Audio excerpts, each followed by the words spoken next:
গল্প ইনবক্স। নাফিসা, একটি প্রাইভেট বিশ্ববিদ্যালয়ের ছাত্রী, এক রাতে ঘুমানোর আগেই ফোন চেক করছিল। হঠাৎ অজানা নম্বর থেকে এক অদ্ভুত হোয়াটসঅ্যাপ মেসেজ।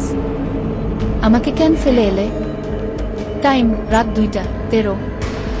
নাফিসা ভয় পেয়ে রিপ্লাই দিল না, কিন্তু পরপর ছবি আসতে থাকল। প্রথমে তার ইউনিভার্সিটির সামনে দাঁড়িয়ে থাকা এক মেয়ে, তারপর বাসার গেট, তারপর তার নিজের ঘরের জানালা থেকে তোলা ছবি। ছবির মেয়েটির মুখ ঝাপসা, কিন্তু চেনা লাগে। নাফিসা একসময় বুঝতে পারে এই মেয়েটা তার স্কুল জীবনের এক সহপাঠী রিমি। রিমি 5 বছর আগে আত্মহত্যা করেছে। তাকে নাকি সবাই বুলি করত, এমনকি নাফিসা। নাফিসার ইনবক্সে এরপর আসে একটি ভয়েস মেসেজ। তোমরা সবাই হাসছিলে, এখন আমিও হাসব।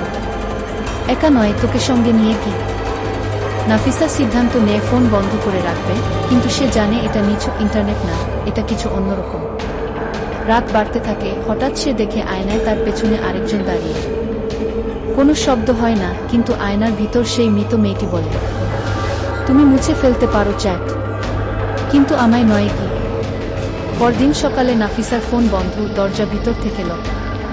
পুলিশ এসে ঘর খুলে দেখে নাফিসা বিছানায় অচেতন। পাশে খোলা ফোন, স্ক্রিনে লেখা একটাই লাইন, সিম 2:13 MB। রিমির আইডি এখন লাস্ট সিন জাস্ট নাও।